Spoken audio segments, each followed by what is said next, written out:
Hi అండి. నా video ముందుగా ఎవరైనా చూస్తున్నట్లయితే లైక్ సబ్స్క్రైబ్ చేసుకోండి. వీడియో అయితే పూర్తి వరకు అయితే చూడండి. నేను గుమ్మడి చుక్క కర్రీ అయితే ప్రిపేర్ చేస్తున్నాను. ముందుగా ఆయిల్ వేసుకుని ఆనియన్స్ అవి బాగా వేగిన తర్వాత అల్లం వెల్లుల్లి పేస్ట్ అనేది వేసుకోవాలి.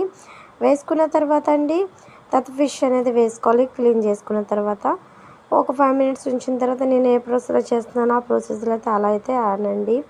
తర్వాత కారం అవన్నీ యాడ్ చేసుకున్న తర్వాత చూడండి గట్టి పెట్టుకుంటూ అలా అయితే చేయండి. చేసిన తర్వాత ఇలా అనేది చేయడం వల్ల అయితే ఫిష్ అనేది ఇరగకుండా అయితే బాగుంటుంది. తినడానికి మనకి చాలా అయితే బాగుంటుంది. గుమ్మడి చుక్క మనకి హెల్త్కి చాలా మంచిది, తీసుకోండి. నెక్స్ట్ చింతపండు నానబెట్టుకున్నాం కదండి, ఇవైతే దాంట్లో యాడ్ చేస్తున్నాను. చాలా సింపుల్ ప్రాసెస్లో చెప్తున్నాను, మీరు తప్పకుండా అయితే ట్రై చేయండి. చూడండి అలా అయితే అయిపోయిన తర్వాత 5 మినిట్స్ మూత పెట్టేసుకుని దీంట్లో మసాలానే యాడ్ చేసేసుకుందాం. తర్వాత లాస్ట్ని కొత్తిమీర గార్నిష్